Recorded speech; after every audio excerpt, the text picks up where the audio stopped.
இந்தியாவில் 1146 பேரும், உலகமெங்கும் 2,28,3030 பேரும் உயிர் துறந்துள்ளனர். அவர்களது உற்றார் உறவினருக்கு, நண்பர்களுக்கு நம்முடைய இரங்கலை தெரிவித்துக் கொள்கிறோம். கொரோனா தடுப்பு, மக்களை காக்கும் பணிகளில் ஈடுபட்டுள்ள மருத்துவர்கள், செவிலியர்கள், மருத்துவ ஊழியர்கள், தூய்மை பணியாளர்கள், அரசு ஊழியர்கள், காவல்துறையினர், அமைப்புகள், தனி மனிதர்கள் அனைவரோடும் நாங்கள் நிற்கிறோம். நீங்கள் நலமாக, பாதுகாப்பாக இருக்க, உங்கள் கடமைகளில் வெற்றி பெற மேனாளில் வாழ்த்துகிறோம். இன்று கொல்லும் கொரோனாவை எப்படி எதிர்கொள்வது என்று புரியாமல் என்றும் கொல்லும் முதலாளித்துவ உலகம் தடுமாறி நிற்பதை இந்த மேனாளில் நாம் காண்கிறோம். உலக முதலாளித்துவ நாடுகளின் தலைவன் நான் தான் என்று சொல்லிக் கொள்ளுகிற ஐக்கிய அமெரிக்கா, அதனுடைய அதிபர் டொனால்ட் ட்ரம்ப், அவர் எப்போதுமே அமெரிக்கா ஃபர்ஸ்ட் என்று சொல்வார். கொரோனா நோய் தொற்றில் துரதிருஷ்டவசமாக 10,53,036 பேர், கொரோனாவுக்கு உயிர் பலி 61,547 பேர் என்பதில் ஐக்கிய அமெரிக்கா தான் முதலிடத்தில் உள்ளது. வளர்ந்த ஐரோப்பா, இந்த ஐரோப்பாவினுடைய இங்கிலாந்து, பிரான்ஸ், இத்தாலி, ஸ்பெயின், இந்த 4 நாடுகளில் மட்டும் கொரோனாவிற்கு 1,03,473 பேர் பலியாகி இருக்கிறார்கள். கொரோனா தொற்று பரவல் சங்கிலி அறுபடவில்லை. ஆனால் குளோபல் சப்ளை செயின், உலக வழங்கல் சங்கிலி, பொருளாதாரத்தை இயக்குகிற உலக வழங்கல் சங்கிலி, அது நாடுகளில், மாநிலங்களில், மாவட்டங்களில் அப்படியே அருந்து தொங்குகிறது. இந்த சங்கிலி எப்போது இணையும், பொருளாதாரம் முழுமையாக எப்போது மீண்டும் ஒரு நிலைக்கு வரும் என்பது மிகப்பெரிய சவாலாக மாறியிருக்கிறது. உலக சமநிலையில் அட்லாண்டிக் கடலுக்கு இந்த பக்கம் இருக்கிற ஐக்கிய அமெரிக்கா, அந்த பக்கம் இருக்கிற ஐரோப்பா, இந்த 2 நாடுகளின் பழைய மேன்மை நிலை நிச்சயமாக அப்படியே தொடர்வதற்கு எந்த வாய்ப்புகளும் தெரியவில்லை. மாறாக சீனா தன்னுடைய பாதிப்புகளை எல்லாம் தாங்கிக் கொண்டு தாண்டி முன்னேறி செல்வதற்கான வாய்ப்பு நன்றாகவே தெரிகிறது. கம்யூனிஸ்ட் கட்சி அறிக்கை எழுதப்படும் போதே உலக தொழிலாளர்களை ஒன்று சேருங்கள் என்று சொல்லுவோம். பாட்டாளி வர்க்கம் என்றும் சொல்லுகிறது உலக தொழிலாளர்களை ஒன்று சேருங்கள் என்று. ஆனால் மூலதனம் நாம் தனித்து நிற்க வேண்டும், விலகி நிற்க வேண்டும், ஒருவரோடு ஒருவர் தொடர்பு கொள்ளக்கூடாது என எப்போதும் விரும்புகிறது. கொரோனா காலத்தில் நிச்சயமாக நாமும் கூட தனிநபர் இடைவெளி, முகக்கவசம் அணிதல், கைகளை கிருமி நாசினிகளால், சோப்புகளால் கழுவுவது போன்ற நடவடிக்கைகளை வலியுறுத்துகிறோம். அதே நேரம் உழைப்பே குரங்கிலிருந்து நம்மை மனிதராக்கியது. கூட்டு உழைப்பால் நாம் மொழிகளை கண்டறிந்தோம்.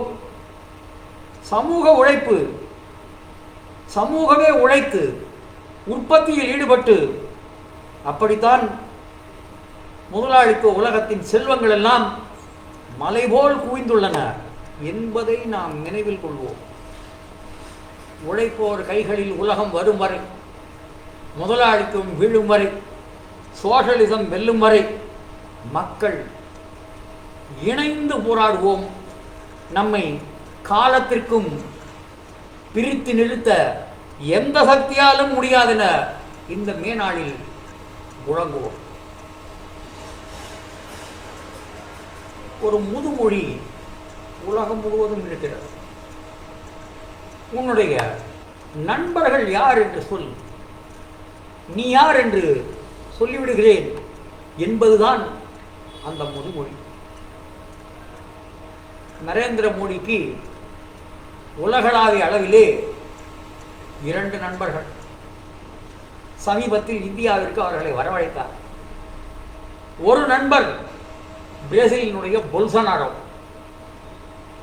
இந்தியாவினுடைய இந்த பெருமிக்க நாட்டினுடைய 130 கோடி மக்கள் வாழ்கிற நாட்டினுடைய குடியரசு தினத்திற்கு பொல்சனாரோவை தான் சிறப்பு விருந்தினராக மோடி அழைத்தார். அந்த பொல்சனாரோ கொரோனா பற்றி, அது ஒரு சின்ன ஃப்ளூ, அது வெறும் ஜுரம், அது சிறிய காய்ச்சல், அதற்கு போய் இவ்வளவு பெரிய ஆர்ப்பாட்டம் தேவையா என்று பேசியவர். இந்த பொல்சனாரோ கொரோனாவால் மக்கள் பாதிக்கப்படுகிறார்கள், நாம் நடவடிக்கைகளை துரிதப்படுத்த வேண்டும் என்று சொன்ன தன்னுடைய சுகாதார அமைச்சரை வேலையை விட்டு வெளியே தள்ளியவர். பொல்சனாரோவின் மகன்கள், பொல்சனாரோ இவர்கள் மீது இருக்கிற ஊழல் புகார்கள், இவற்றை விசாரிக்கிற நிலை வந்தவுடன் நீதித்துறை அமைச்சரை வெளியேற்றியவர். பிரேசில் மக்கள் கொரோனாவும் வேலையின்மையால், உணவின்மையால் பாதிக்கப்படுவது பற்றி கொஞ்சமும் கவலை இல்லாமல், அக்கறை இல்லாமல், தன்னை பற்றி மட்டுமே நாட்டம் கொண்டுள்ளவர், கவனத்தில் உள்ளவர் பொல்சனாரோ. மோடியினுடைய இன்னொரு பெருமைமிக்க நண்பர் டொனால்ட் ட்ரம்ப். அவர் நவம்பர் மாதம் 2020 மீண்டும் அதிபர் பதவிக்கு, அதற்கான தேர்தலை சந்திக்கிறார். ட்ரம்ப் சீனா வைரஸ் என்று திசை திருப்ப பார்த்தார். ட்ரம்ப் ஈரான் மீது போர் தொடுக்கப் போவதாக மிரட்டினார். இப்போது கடைசியாக ட்ரம்ப், நான் அதிபர் தேர்தலில் வெற்றி பெறுவதை சீனா விரும்பவில்லை, அதனால்தான் ஐக்கிய அமெரிக்காவை கொரோனா படாத பாடுபடுத்துகிறது என்று பேசும் அளவுக்கு சென்றிருக்கிறார். விஞ்ஞானத்தில், தொழில்நுட்பத்தில் உலகத்தினுடைய மிகப்பெரிய சக்தியாக இருக்கிற ஐக்கிய அமெரிக்கா, அந்த நாட்டினுடைய அதிபர் டொனால்ட் ட்ரம்ப் அவர் சொல்கிறார், நீங்கள் bleach, phenyl, Lysol, Dettol, chlorous என்ற கிருமி நாசினிகளை உங்கள் உடலிலே செலுத்திக் கொள்ளுங்கள், குணமாகி விடுவீர்கள் என்று. ட்ரம்பினுடைய இந்த பேச்சு பற்றி சொல்லும் போது நமக்கு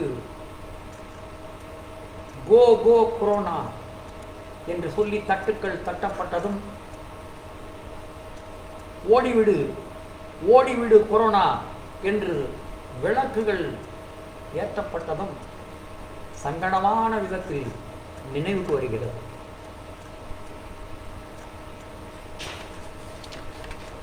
இந்த நேரத்தில், இந்த கொரோனா பாதிக்கின்ற காலத்தில் இந்தியா முழுவதும் இருக்கிற உழைக்கும் மக்களுடைய உரிமைகளுக்கு, வாழ்க்கைக்கு என்ன நிலைமைகளில் உள்ளது என்பதை காண வேண்டிய அவசியம் இருக்கிறது. உச்சநீதிமன்ற முன்னாள் நீதிபதி கிருஷ்ணய்யர் அவர் சொன்னார், வேலை நீக்கம் என்பது பொருளாதார மரண தண்டனை. மரண தண்டனை என்றால் உயிர் போய்விடும், வேலை போனால் வருமானம் போய்விடும், வருமானம் போனால் வாழ்க்கை போய்விடும். வாழ்க்கை போய்விடுவது, உயிர் போய்விடுவது. அதனால்தான் பொருளாதாரம் மரண தண்டனை என்று சொன்னார். உலகம் முழுவதும் புகழ்பெற்ற கவிஞனும் நாடகாசிரியருமான Shakespeare, "You take away my life when you take away the means by which I live" என்று எழுதினார். அப்படியானால் நீ நான் வாழ்வதற்கான வழிமுறைகளை என்னிடமிருந்து பறிக்கும் போது நீ என் வாழ்க்கையை பறித்துக் கொள்கிறாய் என்று எழுதினார். 40 நாட்களுக்கு மேலாக இந்த நாடு வீரடங்கில், ஊரடங்கில் முடங்கி கிடக்கிறது. மக்கள் வாழ வழி தெரியாமல் தத்தளிக்கிறார்கள். சர்வதேச தொழிலாளர் அமைப்பு அது ஒரு கணக்கு தருகிறது. கிட்டத்தட்ட 270 கோடி பேர் இந்த உலகம் முழுவதும் முழுமையான அல்லது பகுதி வேலை இழப்பை சந்திப்பார்கள் என்கிறார். இந்த உலகம் முழுவதும் இருக்கிற உழைக்கும் மக்கள் அவர்கள் $3.2 டிரில்லியன், அதாவது 240 லட்சம் கோடி வருமான இழப்பை சந்திப்பார்கள் என்று சொல்லுகிறார்.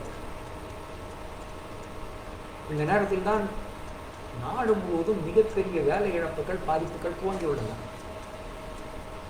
செய்திகளை மக்களுக்கு கொண்டு சேர்க்கிற அந்த ஊடகத்துறை, அங்கே என்ன நடக்கிறது? இருப்பதிலேயே பணக்கார பத்திரிகை டைம்ஸ் ஆஃப் இந்தியா. அந்த டைம்ஸ் ஆஃப் இந்தியா தன்னுடைய ஞாயிறு பதிப்பை இழுத்து மூடிவிட்டது. த நியூ இந்தியன் எக்ஸ்பிரஸ் பணியாற்றுகிற அனைவரும் 10 முதல் 30% வரை சம்பள இழப்புக்கு சம்மதித்தாக வேண்டும் என வலியுறுத்துகிறது. குயின்ட் அது ஒரு இணைய இதழ்.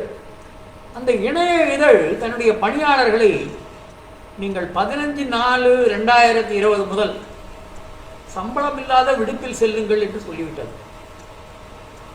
இது ஊடகங்களுடைய நிலை என்றால், தொழில் உறவுகள் சட்ட தொகுப்பு 2019 அதற்கான ஒரு நாடாளுமன்ற குழு போடப்பட்டது, தொழிலாளர் குழு. அந்த குழுவுக்கு தலைவர் பாத்ருஹரி மகதாப். அவர் பிஜு ஜனதா தளத்தின் நாடாளுமன்ற குழுவின் தலைவரும் ஆவார். இந்த பாத்ருஹரி மகதாப் அறிக்கை தாக்கல் செய்துள்ளார். அவர் சொல்லுகிறார், பேரிடர் காலங்கள், கொரோனா ஒரு பேரிடர் காலம். இந்த காலத்தில் வேலை அளிப்பவர்களை, வேலை செய்பவர்களுக்கு சம்பளம் கொடு என்று சொல்வது நியாயமில்லை. முதலாளி சம்பளம் தர வேண்டும் என்று சொன்னால் தொழிலாளி சம்பளம் கொடு என்று கேட்டால் அது நியாயமில்லை என்று சொல்பவர்தான் தொழில் உறவுகள் சட்ட தொகுப்பு. இது சம்பந்தமான குழுவுக்கு நாடாளுமன்ற தலைவராக இன்று இருக்கிறார். மத்திய அரசு கொஞ்சம் கூட யோசிக்காமல்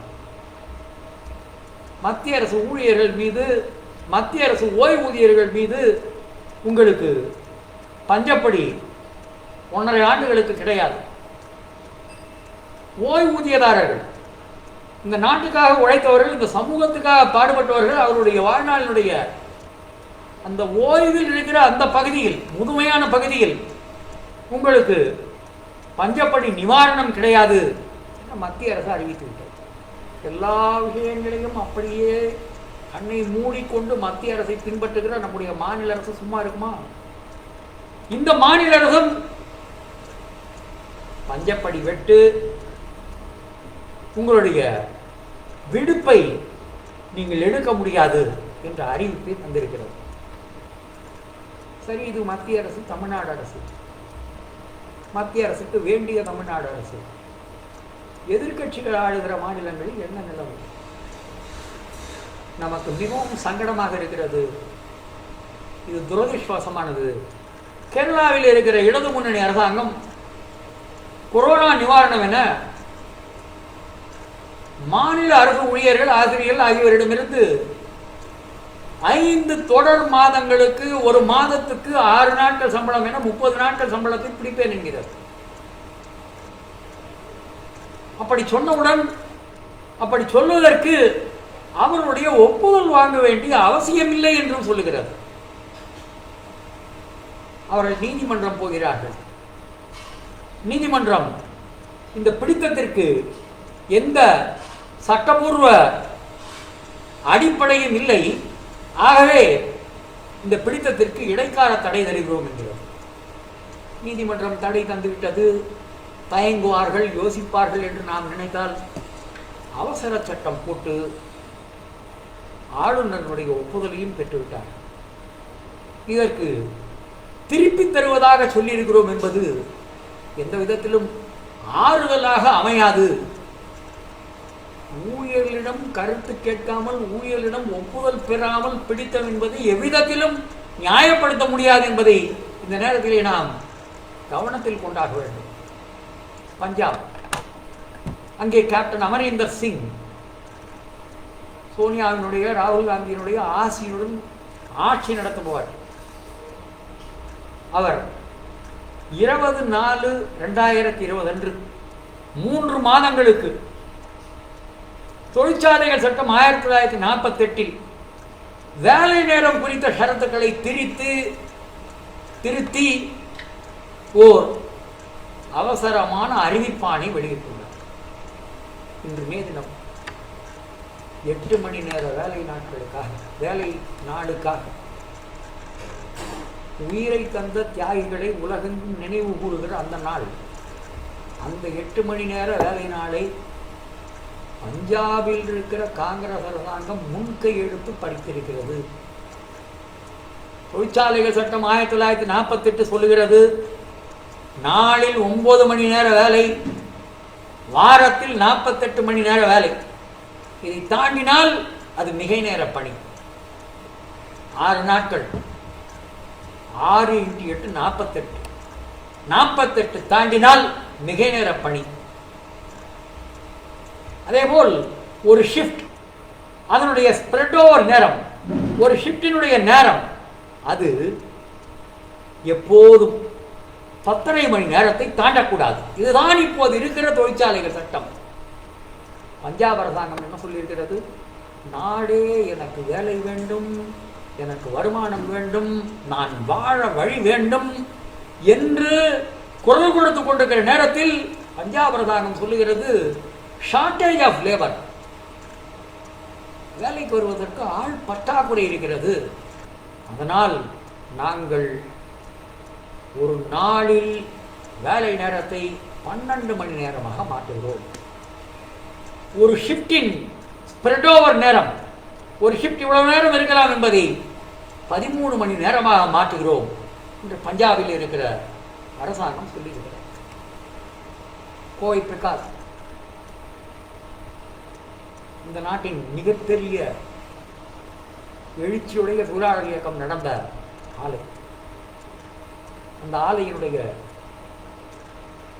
2 தொழிலாளர்கள் இன்னமும் ஆயுள் சிறைவாசத்தில் இருக்கிறார்கள். இந்த தொழிற்சாலையினுடைய முதலாளி 88 கோடி ரூபாய் ரிசர்வ் சர்ப்ளஸ் வைத்திருக்கிறார். ஆனால் அவர்கள் அறிவிக்கிறார்கள், ஒரு முன்வைப்பை சொன்னார்கள், இருக்கிற விடுப்பை எல்லாம் விட்டுக் கொடுங்கள், 40% சம்பளத்தை விட்டுக் கொடுங்கள். தொழிலாளர்கள் ஏற்கவில்லை. அந்த முடிவை ஒருதலை பட்சமாக அமல்படுத்திவிட்டார்கள். தமிழ்நாட்டுக்கு நாங்கள் வழிகாட்டுகிறோம் என்று பிரிகால் நிர்வாகம் சொல்லுகிறது. கனடாவில் ஜஸ்டின் ட்ரூடோ, அவர் ஒரு லிபரல் என்கிறார், தாராள போக்குள்ளவர் என்கிறார். அவருடைய நாட்டிலிருந்து புறப்பட்டு வந்திருக்கிற ஒரு பன்னாட்டு நிறுவனம் உரகடத்திலே தொழிற்சாலை வைத்திருக்கிறது, மேக்னா. ஆனால் எந்த மேக்னானிமிட்டியும் இல்லை, அவரிடம் எந்த பெருந்தன்மையும் இல்லை. தொழிலாளர்கள் விரும்புகிற சங்கத்தை வைத்து ஒரே காரணத்திற்காக தொழிலாளர் துறையினுடைய அறிவுரையையும் மீறி அங்கே பணியாற்றுகிற தொழிலாளர்களுக்கு, 55 தொழிலாளர்களுக்கு நிர்வாகம் விரும்பாத சங்கத்தில் இருக்கிறார்கள் என்ற ஒரே காரணத்தினால் 55 நாட்கள், 1.5 மாதத்திற்கு மேல் அவர்களுடைய சம்பளத்தில் பிடித்தம் செய்திருக்கிறது. வர இருக்கிற நாட்களில் நாடு முழுவதும் மிகப்பெரிய அளவுக்கு வேலை பறிப்பு, சம்பள வெட்டு, சலுகைகள் வெட்டு நடக்கும். இன்ஃபோசிஸுடைய முன்னாள் தலைவர் நாராயணமூர்த்தி இந்தியா முழுவதும் இருப்பவர்கள் ஒரு வாரத்தில் 60 மணி நேரம் வேலை செய்வதற்கு தயாராகுங்கள் என்று அழைப்பு விடுகிறார். இந்த பெரிய ஆபத்து, இந்த மிகப்பெரிய தாக்குதல் நம்முடைய வாழ்க்கையின் மீது, நம்முடைய உரிமைகளின் மீது காத்திருக்கிறது. இந்த நேரத்திலேயே ஜனநாயகத்திற்கும் இந்தியாவில் மிகப்பெரிய ஆபத்து வந்திருக்கிறது. இந்த கொரோனா காலத்திலேயே ஜனநாயகத்திற்கு எதிரான கொலைவாள்கள் பூர்த்தியிட்டப்படுகின்றன.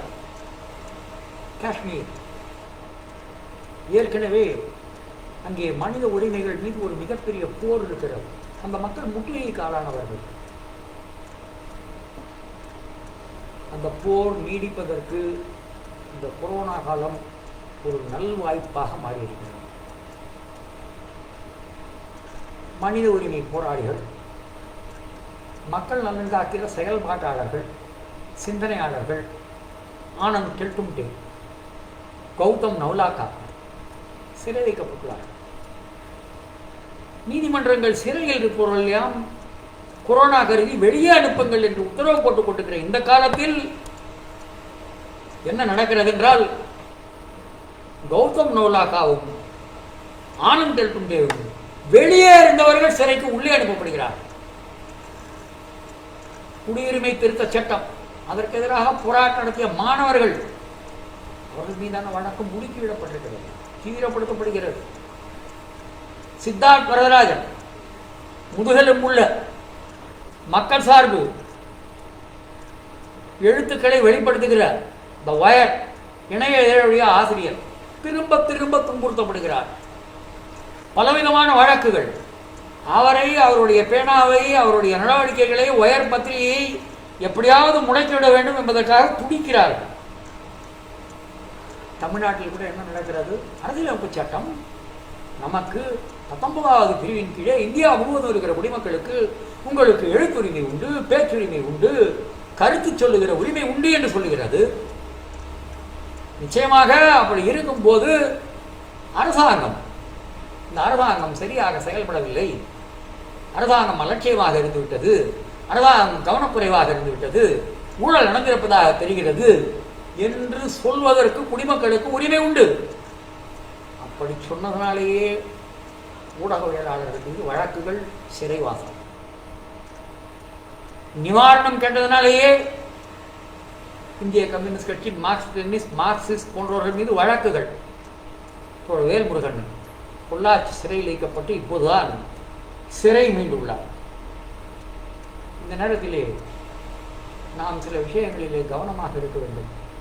கொரோனாவுக்கு எதிரான போர் என்கிறார்கள். இந்த போர் என்ற வார்த்தை அது உலகத்தில் இருக்கக்கூடாது. புதியதோர் உலகம் செய்வோம், கெட்ட போரிடும் உலகினை வேரோடு சாய்ப்போம் என்றான் பாரதிதாசன். கெட்ட போர் உலகத்தில் வர்க்க போரை தவிர, விடுதலை போர்களை தவிர மற்ற எல்லா போர்களுமே கெட்ட போர், அநியாயமான போர், அநீதியான போர். கொரோனா, இங்கே அந்த கொரோனா அதற்கு தடுப்பூசி இல்லை, அந்த கொரோனா அதற்கு மருந்து இல்லை, அந்த கொரோனா அதனுடைய இயல்பு என்ன, அதனுடைய ஸ்ட்ரெயின்ஸ் என்ன என்பதையெல்லாம் இன்னும் உலகம் கண்டுணரவில்லை. கொரோனாவிலிருந்து எப்படி தடுப்பது மக்களை, எப்படி அந்த பாதிப்புகளிலிருந்து மக்களை எப்படி காப்பாற்றுவது என்பதற்கு வழி இல்லை. ஆனால் போர் என்று பேசப்படுகிறது. இப்படி போர் என்று பேசப்படும் போது நிச்சயமாக ஜனநாயக பறிப்புக்கான ஆபத்து இருக்கிறது என்பதை நாம் நினைவில் வைத்துக் கொள்ள வேண்டும்.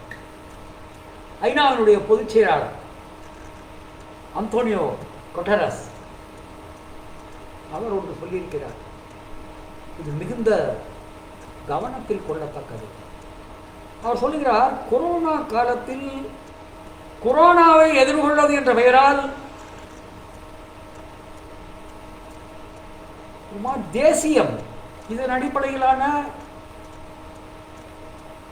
பழமையான மக்கள் சமூகத்தின் மீது தாக்குதல் தொடுக்கிற அரசுகள் எழுகின்றன. இந்த தேசியம் மட்டுமில்லாமல் எதேச்சாதிகாரம் எழுகிறது.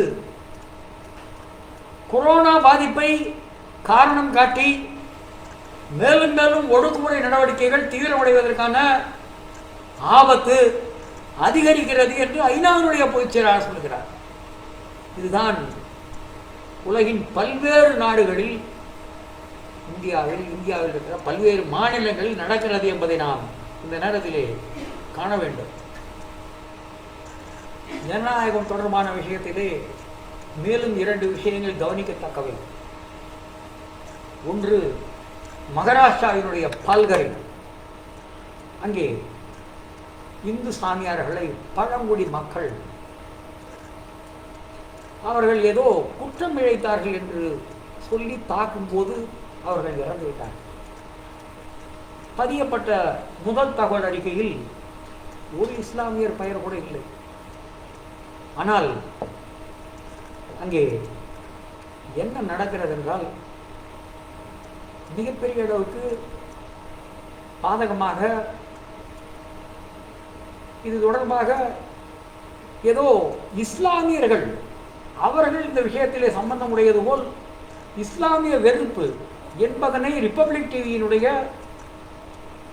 சங் பரிவாரினுடைய பகிரங்கமான ஆதரவாளரான ரிப்பப்ளிக் டிவியினுடைய அர்ணப் கோஸ்வாமி முன்வைக்கிறார்.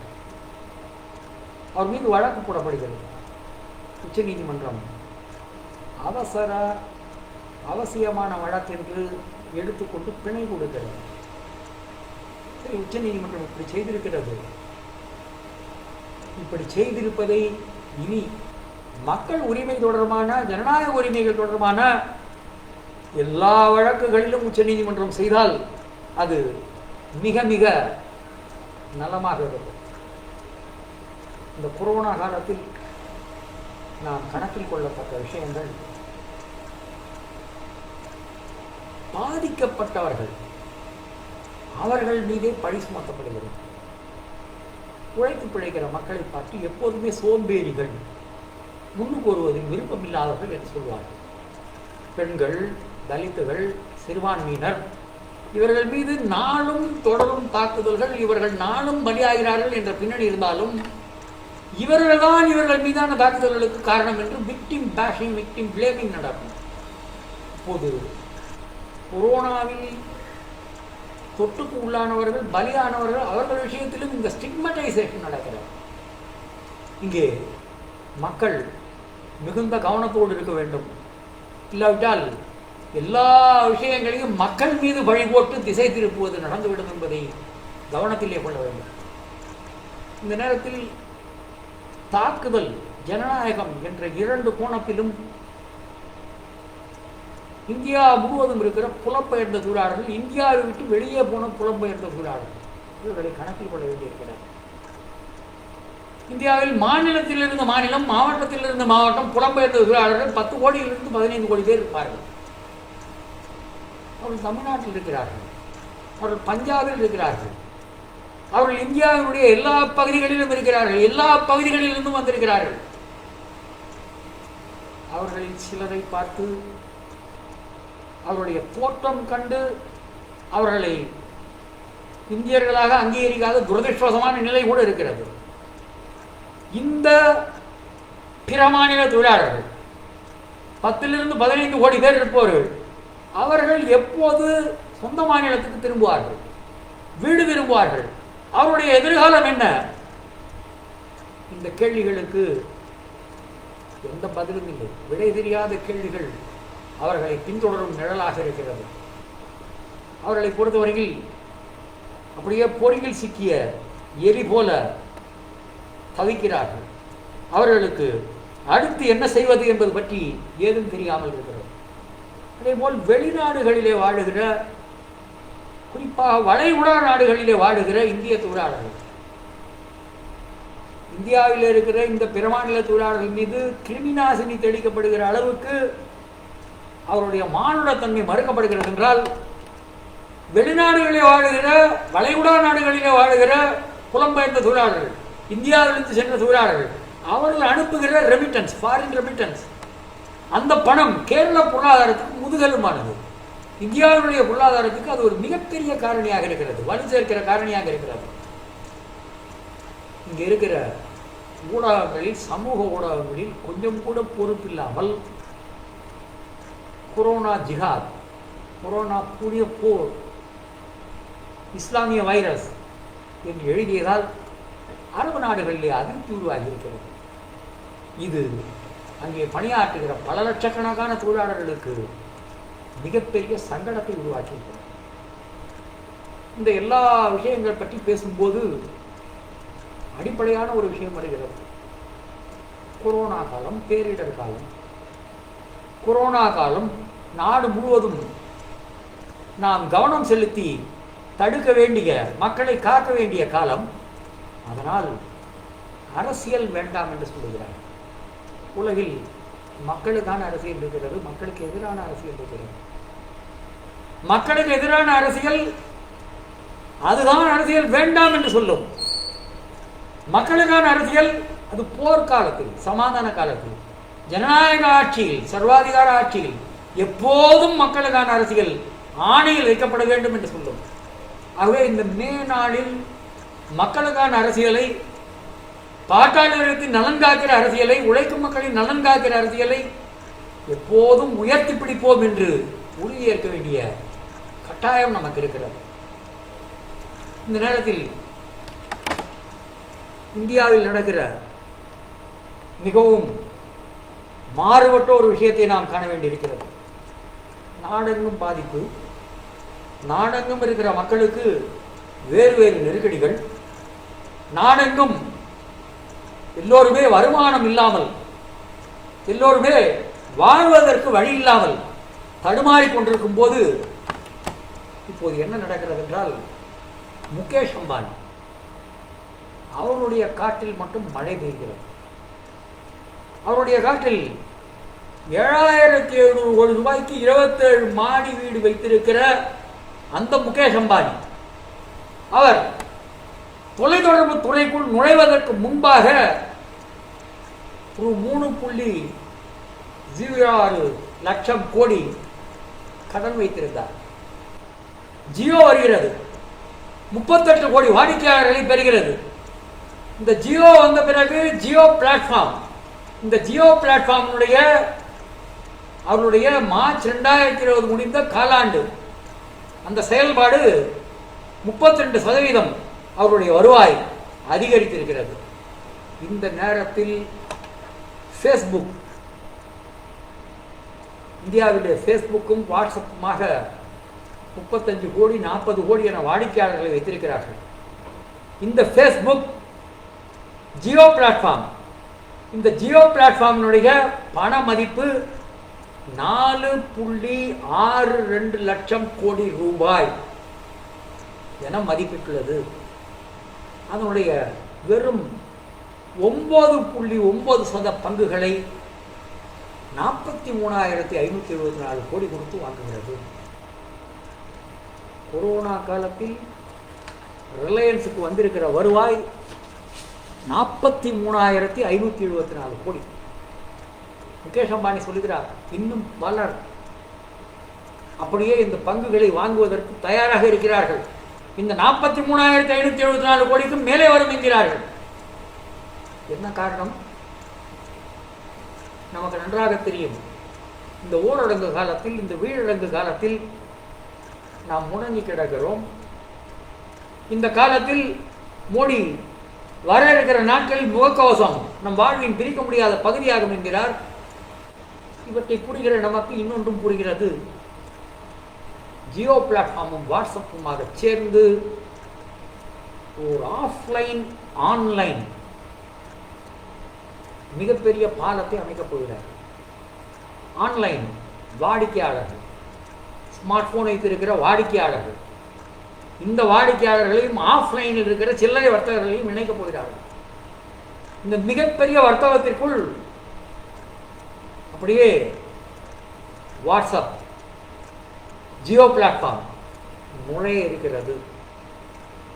நம்முடைய நாட்டில் இதுதான் இன்றும் கார்ப்பரேட்டுகளுக்கு இருக்கக்கூடிய வாய்ப்பு. இந்த நேரத்திலும் கார்ப்பரேட்டுகள் அசோச்சம் வாயிலாக கேட்கிறார்கள், 72 லட்சம் கோடி மீட்பு திட்டம் கொடுங்கள் என்று. ஆனால் மோடி சொல்லுகிறார், இந்திய நாட்டு மக்களுக்கு நீங்கள் சுயசார்புக்கு அழுத்தம் வையுங்கள், நீங்கள் தன்னிறைவை கணக்கில் கொள்ளுங்கள் என்கிறார். அப்படியானால் அரசு உங்களுக்கு எதுவும் செய்யும் நீங்கள் எதிர்பார்க்க வேண்டாம் என்று மறைமுகமாக சொல்கிறார் போல தெரிகிறது. நீங்கள் சுயசார்புடன் தன்னிறைவுடன் முக்தி நிலை அடையுங்கள் என்கிறார். ஒருவேளை இந்து ராஷ்டிராவுக்கு விரைந்து செல்வதற்கு வழி சொல்கிறார் போல தெரிகிறது. இந்த நேரத்தில் தான் இந்த மிகப்பெரிய நாட்டினுடைய 130 கோடி மக்கள், 26 கோடி குடும்பங்கள், அவர்களுடைய வாழ்க்கைக்கு ஒரு தீர்வு நாம் ஆட்சியாளரிடம் கேட்க வேண்டிய அவசியம் இருக்கிறது. இங்கேதான் நாம் அரசியல் உரையாடலை மாற்ற வேண்டியிருக்கிறது. நரேட்டிவ், கதையாடல், உரையாடல், அதை மாற்ற வேண்டியிருக்கிறது. நிவாரணம் வழங்கு என்பதல்ல. இந்திய நாட்டு மக்கள் பாத்தியதை உடையவர்கள். இந்தியா முழுவதும் உழைப்பில் ஈடுபட்டு உற்பத்தியில் ஈடுபட்டு உருவான செல்வங்கள், அப்படி குவிந்திருக்கிற பணம், அதிலிருந்து எங்களுக்கு உரியதை கொடு என்று கேட்க வேண்டும். பாத்தியதை உள்ளவர்கள். அப்படியானால் பயனாளிகளாக இல்லாமல் போராளிகளாக எங்களுக்குரிய பாத்தியதையை எடுத்துவை என்று கேட்பதாக நம்முடைய அணுகுமுறை அமைந்தாக வேண்டும். இந்த உரையாடலுக்கு நாம் நம்மை தயார்படுத்திக் கொள்ள வேண்டும்.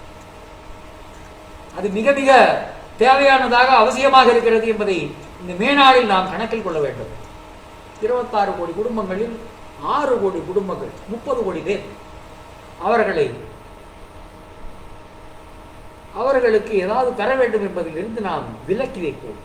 மீதி இருக்கிற 20 கோடி குடும்பங்கள், அப்படியானால் 100 கோடி பேர், அதை 8 கோடி குடும்பங்கள், 12 கோடி குடும்பங்கள் என்று இரண்டாக வகைப்படுத்தி 2 விதத்திலாக நிவாரணம் வழங்கலாம். மே மாதம், ஜூன் மாதம், ஜூலை மாதம் மிகப்பெரிய பாதிப்புகள் இருக்கக்கூடிய காலம். இந்த 3 மாதங்களும் சராசரியாக இந்த 20 கோடி குடும்பங்களுக்கும் 3 மாதங்களுக்குமாக சேர்த்து 1 லட்சம் கோடி வழங்க வேண்டும். அப்படியானால் 100 கோடி பேருக்கு 3 மாதங்களுக்கு தலா 20,000 வழங்க வேண்டும் என்று நாம் இந்த அரசிடம் வலியுறுத்தியாக வேண்டும். உடனே ஒரு கேள்வி எழுப்புவார்கள். நிதியமைச்சர் நிர்மலா 1.7 லட்சம் கோடி ரூபாய் நிவாரணம் அறிவிப்பதற்கே